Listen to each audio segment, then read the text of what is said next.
नमस्कार दोस्तों, स्वागत है आपका आज के मुख्य समाचार में।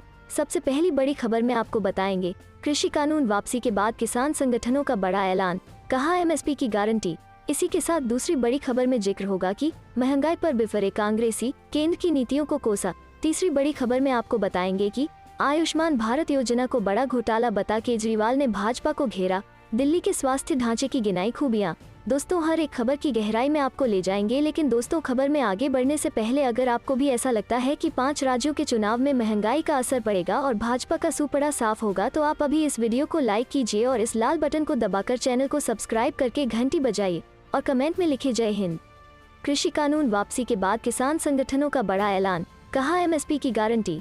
जी हाँ दोस्तों, किसान संगठनों ने कहा है कि जब तक केंद्र सरकार एमएसपी की गारंटी नहीं देती तब तक आंदोलन जारी रहेगा। दिल्ली के सिंघू बॉर्डर पर किसान संयुक्त मोर्चा की बैठक के बाद इसका ऐलान किया गया। तीनों कृषि कानूनों को निरस्त करने के फैसले के बाद पहली बार हुई केएसएम की बैठक में एमएसपी गारंटी, आंदोलन के दौरान मारे गए किसानों के परिजनों को मुआवजा और किसानों पर मुकदमे वापस लेने की मांग पर आम सहमति बनी। किसान संयुक्त मोर्चा अब 27 नवंबर को फिर से बैठक करेगा। बैठक के बाद किसान नेता बलबीर सिंह राजेवाल ने कहा, हमने मीटिंग में तय किया है कि जो कार्यक्रम संयुक्त किसान मोर्चा ने पहले तय किए थे वे आगे भी जारी रहेंगे। 29 तारीख से पहले 27 तारीख को फिर से संयुक्त किसान मोर्चा की मीटिंग होगी। जो मांगे बाकी रह गई है उसके बारे में प्रधानमंत्री को पत्र लिखा जाएगा। उन्होंने कहा, हम पीएम को ओपन लेटर लिखेंगे। इसमें लंबित मांगों का उल्लेख किया जाएगा। एमएसपी समिति, उसके अधिकार, उसकी समय सीमा, उसके कर्तव्य, विद्युत विधेयक 2020, मामलों की वापसी। हम लखीमपुर खीरी पर मंत्री अजय मिश्रा टेनी को बर्खास्त करने के लिए भी उन्हें पत्र लिखेंगे। चलते हैं अगली खबर की तरफ। महंगाई पर बिफरे कांग्रेसी, केंद्र की नीतियों को कोसा। जी हां दोस्तों, देश में लगातार बढ़ रही महंगाई के खिलाफ रविवार को कांग्रेस ने शहर के गढ़ी इलाके में रोष रैली निकालकर केंद्र सरकार के खिलाफ प्रदर्शन किया। प्रदर्शन में प्रदेश अध्यक्ष गुलाम अहमद मीर विशेष रूप से शामिल हुए। प्रदर्शनकारियों ने कहा कि महंगाई ने आम आदमी की कमर तोड़कर रख दी है। सरकार की तरफ से महंगाई को लेकर कुछ नहीं किया जा रहा। पार्टी के जिला प्रधान कृष्णचंद्र भगत के नेतृत्व में कांग्रेस नेता और कार्यकर्ता गढ़ी इलाके में एकजुट हुए, जहां सभी ने मोदी सरकार के खिलाफ नारेबाजी की। रोष रैली पुराने राजमार्ग से होकर चोपड़ा शॉप इलाके में पहुंचकर संपन्न हुई, जहां कांग्रेस की तरफ से सभा का आयोजन किया गया। प्रदर्शन के दौरान कांग्रेस नेताओं ने कहा कि पिछले कुछ वर्षों से केंद्र सरकार की गलत नीतियों के कारण महंगाई चरम पर पहुंच गई है। कहा कि महंगाई से हर वर्ग परेशान है। आम आदमी के लिए अपने परिवार की जरूरतों को पूरा करना मुश्किल हो गया है। सब्जियों के दाम आसमान छू रहे हैं।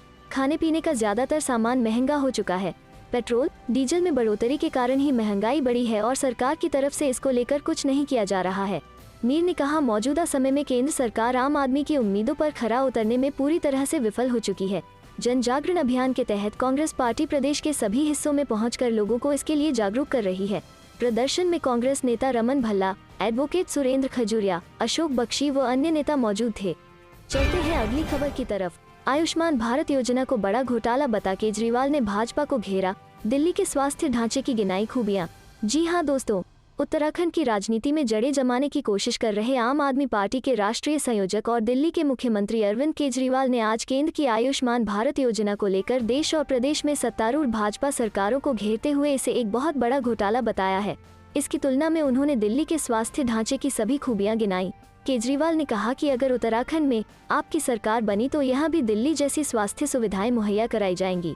हरिद्वार में प्रेस कॉन्फ्रेंस के दौरान केजरीवाल ने आयुष्मान भारत योजना पर सवाल उठाते हुए कहा कि मैं अभी किसी की आलोचना नहीं करना चाहता, लेकिन आप सर्वे करवा सकते हैं कि उत्तराखंड में योजना के तहत कितने लोगों का इलाज हुआ। यह लाभार्थियों को 5 लाख रुपए तक का मेडिकल कवर प्रदान करती है। उन्होंने कहा कि हमने दिल्ली में लोगों के लिए सभी बीमारियों का इलाज मुफ्त कर दिया है। अगर आपको किसी बीमारी के इलाज के लिए 60-70 लाख रुपए का बिल मिलता है तो भी दिल्ली सरकार अपने सभी सरकारी अस्पतालों और मोहल्ला क्लिनिकों में मुफ्त इलाज की सुविधा देगी। फिर आयुष्मान की जरूरत क्यों? उन्होंने कहा कि दिल्ली के सरकारी अस्पतालों, डिस्पेंसरियों और मोहल्ला क्लिनिकों में जाकर कोई भी व्यक्ति आसानी से मुफ्त इलाज करा सकता है। यहाँ सभी दवाएं, जांचें और इलाज मुफ्त है। इस व्यवस्था से सभी लोग काफी खुश हैं। केजरीवाल ने कहा कि भाजपा और कांग्रेस ने पिछले 20-22 साल में भ्रष्टाचार के अलावा उत्तराखंड को और क्या दिया है। कांग्रेस कहती है कि भाजपा का स्टिंग उनके पास है, भाजपा कहती है कांग्रेस का स्टिंग उनके पास है। अगर दोनों के स्टिंग एक दूसरे के पास हैं तो जिसकी सरकार है वो सजा दें। चलते हैं अगली खबर की तरफ। कैबिनेट विस्तार के बाद राजस्थान सीएम अशोक गहलोत का दावा, 2023 में बनेगी कांग्रेस की सरकार। जी हां दोस्तों, राजस्थान में कांग्रेस नेतृत्व वाली सरकार में कैबिनेट विस्तार हो गया, जिसके बाद राज्य के मुख्यमंत्री अशोक गहलोत ने मिशन 2023 को लेकर बड़ा दावा किया और कहा कि 2023 में भी राजस्थान में कांग्रेस की सरकार बनेगी। दावा करते हुए कहा कि उनकी सरकार ने राज्य को विकास के पथ पर आगे बढ़ाया है और 2023 के विधानसभा चुनाव में कांग्रेस एक बार फिर सरकार बनाएगी। कैबिनेट फेरबदल पर सीएम अशोक गहलोत ने कहा कि हमने नए मंत्रिमंडल में सभी समुदायों SC, ST, OBC और अल्पसंख्यकों को प्रतिनिधित्व देने की कोशिश की है। हम विभिन्न बोर्डों और निगमों में विधायकों की अधिकतम संख्या को समायोजित करने या उन्हें संसद सचिव बनाने का प्रयास करेंगे। इस बार कैबिनेट में 15 नए चेहरों को जगह दी है और अब कैबिनेट में कुल 30 मंत्री हो गए हैं। गहलोत ने कहा कि सरकार ने लोगों को संवेदनशील, पारदर्शी, जवाबदेह शासन दिया है और विपरीत परिस्थितियों के बावजूद राज्य को विकास के पथ पर ले गई है। हमारे कार्यकाल के दौरान विभिन्न उपचुनावों और स्थानीय निकायों के चुनावों में कांग्रेस पार्टी को जीत दिलाकर लोगों ने हमारे शासन पर स्वीकृति की मुहर लगाई है। हम सभी को आने वाले समय में जनता के इस विश्वास को बनाए रखना है। इसके लिए काम को पूरी मेहनत और समर्पण के साथ जारी रखना होगा। उन्होंने ट्वीट कर ये पूरी जानकारी दी। राजस्थान कांग्रेस अध्यक्ष गोविंद सिंह डोटासरा ने रविवार को शपथ लेने वाले 15 विधायकों की लिस्ट शेयर की और कहा कि 3 मंत्रियों को कैबिनेट रैंक में प्रमोशन दिया गया है। राजस्थान के राज्यपाल कलराज मिश्र ने नए मंत्रियों को शपथ दिलाई थी। चलते हैं अगली खबर की तरफ। परिवर्तन संदेश रैली में बीजेपी पर बरसे जयंत चौधरी, बोले बाबा को त्यागनी पड़ेगी लखनऊ की गद्दी। जी हां दोस्तों, उत्तर प्रदेश विधानसभा चुनाव 2022 को लेकर सभी राजनीतिक दलों ने चुनावी अभियान शुरू कर दिया है। पश्चिम उत्तर प्रदेश के एक बड़े किसान नेता जयंत चौधरी भी मैदान में कूद पड़े हैं।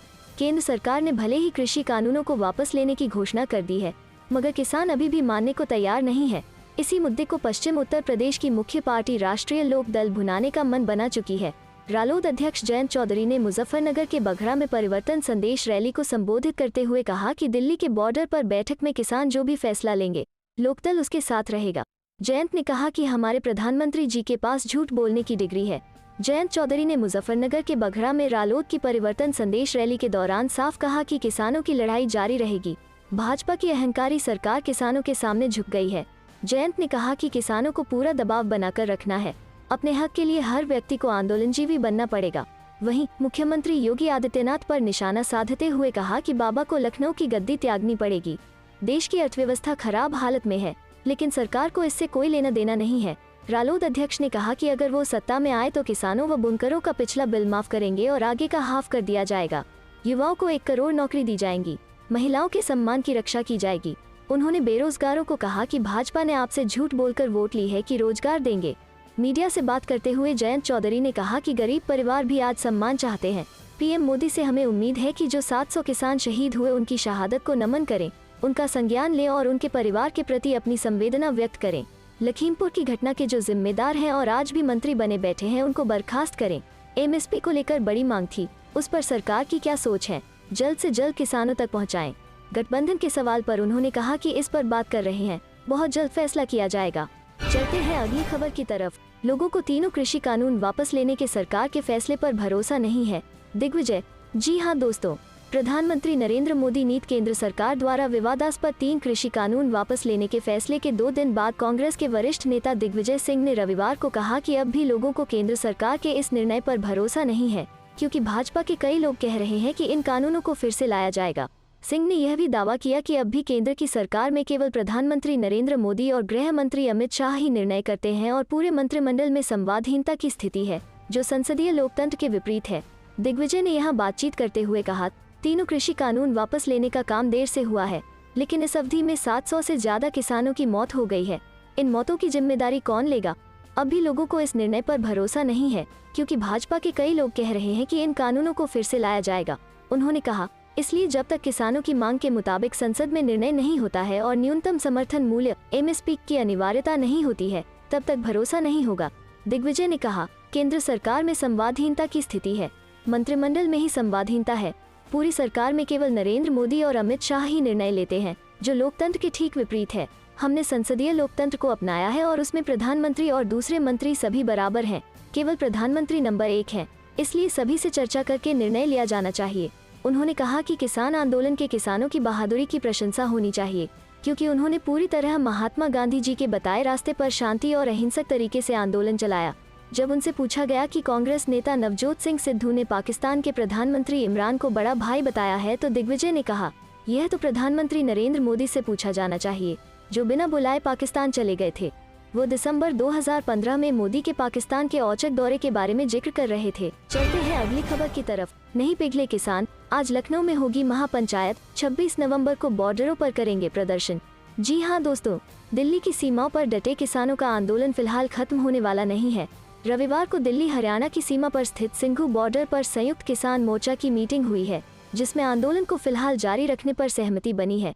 यही नहीं, 22 नवंबर को लखनऊ में किसानों की महापंचायत करने का फैसला लिया गया है।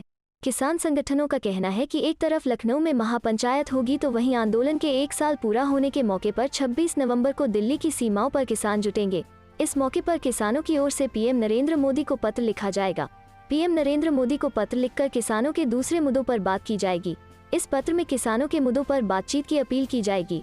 किसान आंदोलन जारी रहेगा या फिर समाप्त हो जाएगा, इसे लेकर फैसला अब 27 नवंबर को होने वाली बैठक में लिया जाएगा। बता दें कि किसान नेता राकेश टिकैत ने भी पीएम नरेंद्र मोदी की ओर से 3 नए कृषि कानूनों की वापसी के ऐलान के बाद कहा था कि आंदोलन तत्काल समाप्त नहीं होगा। राकेश टिकैत ने कहा था कि अभी हमारी एमएसपी कानून बनाने और बिजली कानून को वापस लिए जाने की मांग बाकी है। चलते हैं अगली खबर की तरफ। प्रियंका वारा ने पीएम मोदी को लिखी चिट्ठी, कहा किसानों के साथ हैं तो केंद्रीय गृह राज्य मंत्री को करें बर्खास्त। जी हाँ दोस्तों, कृषि कानूनों की वापसी की घोषणा के बाद कांग्रेस की राष्ट्रीय महासचिव व यूपी प्रभारी प्रियंका गांधी वारा ने दूसरा दांव चला है। उन्होंने शनिवार को लखीमपुर खीरी में किसानों को रौंदने की घटना को लेकर प्रधानमंत्री नरेंद्र मोदी को पत्र लिखा है। पीएम से कहा है कि यदि सच्चे हृदय से किसानों के साथ हैं तो लखीमपुर कांड के आरोपित के पिता केंद्रीय गृह राज्य मंत्री अजय मिश्र टेनी को बर्खास्त करें, वो जांच प्रभावित कर सकते हैं। गृह मंत्री अमित शाह और मुख्यमंत्री योगी आदित्यनाथ द्वारा केंद्रीय गृह राज्य मंत्री के साथ मंच साझा किए जाने का भी जिक्र पत्र में किया है। उन्होंने प्रधानमंत्री से भी अपील की है कि उनके साथ मंच साझा न करें। लखनऊ स्थित कॉल हाउस में मीडिया से मुखातिब प्रियंका गांधी वारा ने पीएम नरेंद्र मोदी को संबोधित पत्र पढ़कर सुनाया। उन्होंने कहा कि कल आपने 3 काले कृषि कानूनों को किसानों पर थोपने के अत्याचार को स्वीकारते हुए उन्हें वापस लेने की घोषणा की। लखीमपुर खीरी में किसानों के साथ हुई क्रूरता को देश ने देखा। किसानों को अपनी गाड़ी से कुचलने का मुख्य आरोपित केंद्रीय गृह राज्य मंत्री का बेटा है। इस मामले में यूपी सरकार ने शुरुआत से ही न्याय की आवाज को दबाने की कोशिश की। प्रियंका गांधी वारा ने पत्र में आगे लिखा कि मैं लखीमपुर खीरी कांड के पीड़ित परिवारों से मिली हूँ। वे असहनीय पीढ़ी में हैं। सभी परिवारों का कहना है कि वे सिर्फ न्याय चाहते हैं और केंद्रीय गृह राज्य मंत्री के पद पर बने रहते न्याय संभव नहीं है। उन्होंने आगे लिखा है कि लखीमपुर खीरी केस की जांच की हालिया स्थिति पीड़ित परिवारों की आशंका को सही साबित करती है। देश की कानून व्यवस्था के जिम्मेदार गृह मंत्री अमित शाह और उत्तर प्रदेश के मुख्यमंत्री योगी आदित्यनाथ आपके उसी मंत्री के साथ मंच साझा कर रहे हैं।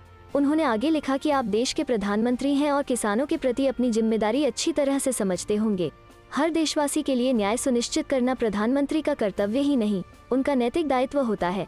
कल देशवासियों को संबोधित करते हुए आपने कहा कि सच्चे मन और पवित्र हृदय से किसानों के हित को देखते हुए कृषि कानूनों को वापस लेने का अभूतपूर्व निर्णय लिया गया है।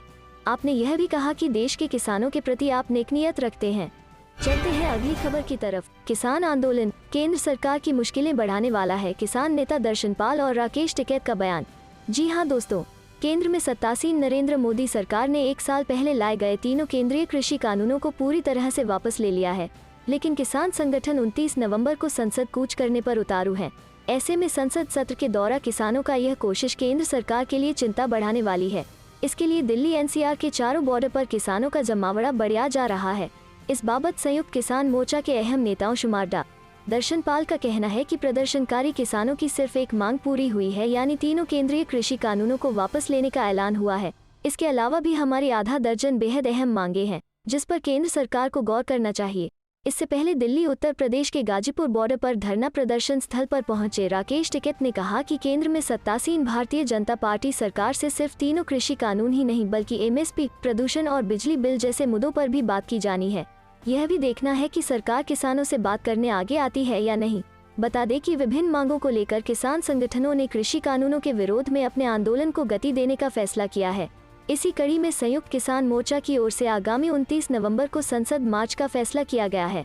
संयुक्त किसान मोर्चा की 9 सदस्यीय कमेटी की ओर से फैसला लिया गया है कि 29 नवंबर को गाजीपुर बॉर्डर और टिकरी बॉर्डर से 500/500 किसान ट्रैक्टर समेत संसद भवन के लिए रवाना होंगे। किसानों को जहां रोका जाएगा वहीं ये धरने पर बैठ जाएंगे। इसको लेकर किसान नेता डा. दर्शनपाल का कहना है कि हम अपने पुराने रुख पर ही कायम है कि जब तक हमारी सभी बातें नहीं मान ली जाती हैं तब तक दिल्ली एनसीआर के बॉर्डर धरना प्रदर्शन चलता रहेगा। चलते हैं अगली खबर की तरफ। वरुण गांधी की पीएम को चिट्ठी, लखीमपुर केस में मंत्री पर हो कार्रवाई, एमएसपी पर बने कानून, रद्द हो किसानों पर दर्ज फर। जी हाँ दोस्तों, भारतीय जनता पार्टी के सांसद वरुण गांधी ने 3 कृषि कानूनों को निरस्त किए जाने की घोषणा के एक दिन बाद शनिवार को प्रधानमंत्री नरेंद्र मोदी को एक पत्र लिखा। वरुण ने चिट्ठी में न्यूनतम समर्थन मूल्य के लिए कानून बनाने और लखीमपुर खीरी हिंसा मामले में केंद्रीय मंत्री अजय मिश्रा टेनिक के खिलाफ कार्रवाई की मांग करते हुए कहा कि यह निर्णय यदि पहले ही ले लिया जाता तो 700 से अधिक किसानों की जान नहीं जाती। अक्सर किसानों का मुद्दा उठाने वाले पीलीभीत के सांसद ने आंदोलन के दौरान मारे गए लोगों के परिजन को 1-1 करोड़ रुपए का मुआवजा देने की भी मांग की। प्रधानमंत्री मोदी ने शुक्रवार की सुबह राष्ट्र को संबोधित करते हुए कृषक उपज व्यापार और वाणिज्य कानून, कृषि कीमत आश्वासन और कृषि सेवा करार कानून और आवश्यक वस्तु संशोधन कानून 2020 को निरस्त करने की घोषणा की। साथ ही उन्होंने एमएसपी को प्रभावी और पारदर्शी बनाने के लिए एक समिति गठित किए जाने का भी ऐलान किया। गांधी ने बड़ा दिल दिखाते हुए विवादास्पद कानूनों को निरस्त करने के लिए प्रधानमंत्री को साधुवाद दिया और उम्मीद जताई कि वो किसानों की अन्य मांगों पर भी ठोस निर्णय लेंगे। प्रधानमंत्री को लिखे पत्र में उन्होंने एमएसपी को कानूनी रूप से बाध्यकारी बनाने की किसानों के मांग का उल्लेख करते हुए कहा कि देश में 85% से ज्यादा छोटे, लघु और सीमांत किसान हैं और उनके सशक्तिकरण के लिए उन्हें फसलों का लाभकारी मूल्य दिलवाना सुनिश्चित करना होगा। चलते हैं अगली खबर की तरफ। सीएम गहलोत का पीएम मोदी पर बड़ा आरोप, कहा आज प्रधानमंत्री के वो लटके झटके गायब थे जो।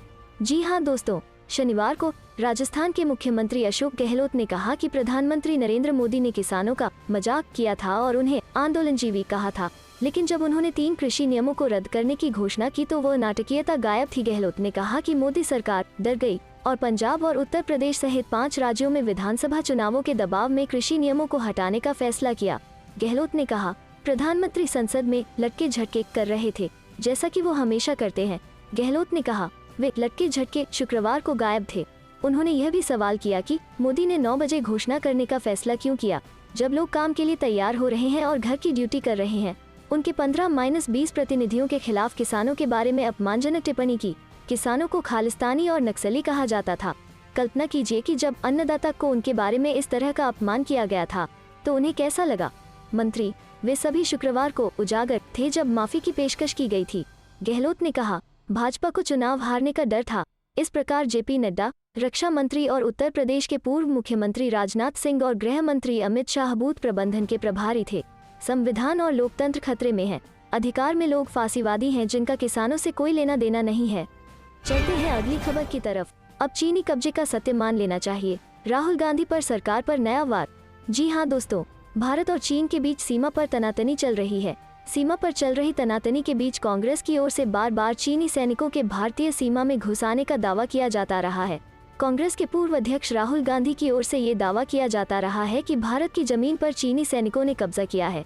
कृषि कानूनों को लेकर सरकार बैकफुट पर आई तो राहुल गांधी ने हमला बोल दिया। राहुल गांधी ने ट्वीट कर चीन मसले को लेकर सरकार पर हमला बोला है। राहुल गांधी ने कृषि कानूनों का जिक्र किए बगैर ट्वीट कर चीन का राग अलापा है। राहुल गांधी ने ट्वीट कर कहा है कि अब चीनी कब्जे का सत्य भी मान लेना चाहिए। राहुल गांधी का ये ट्वीट ऐसे समय में आया है जब कृषि कानूनों की वापसी के बाद उनकी बहन प्रियंका गांधी वारा के पति रॉबर्ट वारा ने उनकी तारीफ करते हुए उन्हें दूरदर्शी नेता बताया है। रॉबर्ट वारा ने कृषि कानूनों की वापसी का श्रेय भी प्रियंका गांधी और राहुल गांधी की मेहनत को दिया था। ऐसे में जबकि कृषि कानूनों की वापसी के लिए श्रेय दिया जा रहा है, राहुल गांधी का ये बयान इस बात का इशारा है कि कांग्रेस अब चीन के साथ गतिरोध के मसले पर आक्रामक तेवर अख्तियार करने के मूड में है। बता दें कि चीन की ओर से भारत के क्षेत्र पर कथित कब्जे को लेकर आक्रामक रुख दिखाने वाले राहुल गांधी ने सेना प्रमुख जनरल एमएम नरवणे की ओर से चीन सीमा पर कराए गए निर्माण को लेकर बयान पर पलटवार किया था। नरवणे के बयान पर पलटवार करते हुए राहुल गांधी ने सवाल किया था कि चीन यहाँ रहेगा कहाँ, हमारी जमीन पर। चलते हैं अगली खबर की तरफ। लालू यादव फिर से आ रहे बिहार। कृषि कानूनों की वापसी के बाद अब होगी जातिगत जनगणना की लड़ाई।